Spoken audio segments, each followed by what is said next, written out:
Let's convert this sari into half sari. Stitching అయితే అయిపోయింది. నేనైతే స్కర్ట్స్కి ఇట్లా ప్లీట్స్ పెట్టి స్టిచ్ చేసుకున్నాను. అండ్ వేస్ట్ బ్యాండ్కి నా దగ్గర ఉన్న ప్లెయిన్ క్లాత్ పెట్టి వేస్ట్ బ్యాండ్ స్టిచ్ చేశాను అనమాట. అండ్ బ్లౌజ్ వచ్చి శారీలో వచ్చిన బ్లౌజ్తోనే back and front part stitch చేసిన. హ్యాండ్కి బార్డర్ యూస్ చేసిన. అండ్ నా దగ్గర ఉన్న ప్లెయిన్ క్లాత్ ఇట్లా పఫ్ పెట్టుకున్న స్లీవ్స్. అండ్ దుపట్టా బార్డర్ అయితే చాలా బాగుంది డీటెయిలింగ్. అండ్ ఆల్ ఓవర్గా అక్కడక్కడ బూటీస్ వచ్చి కంప్లీట్గా అట్లా జరీ చెక్స్ వచ్చినాయి. సో దుపట్టా చాలా బాగుంది. అండ్ ఇది నాకు 895 రూపీస్ పడింది.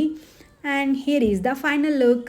మీకు ఎట్లా అనిపించింది ఈ లుక్? నాకైతే చాలా బాగా నచ్చింది. బికాజ్ ఈ కలర్ కాంబినేషన్ నేను ట్రై చేయడం ఫస్ట్ టైం అనమాట.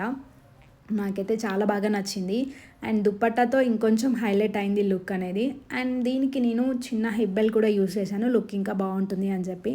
అండ్ వెడ్డింగ్స్కి అయితే పర్ఫెక్ట్ ఇది. అండ్ ఈ కుందన్ ఇయర్ రింగ్స్ నా గోల్డ్ చోకర్తో నేను దీన్ని పైరప్ చేశాను. ఇట్లాంటి ఒక చిన్న చోకర్ ఉంటే ఏ డ్రెస్సెస్ పైకైనా కూడా సెట్ అయిపోతుంది అనమాట.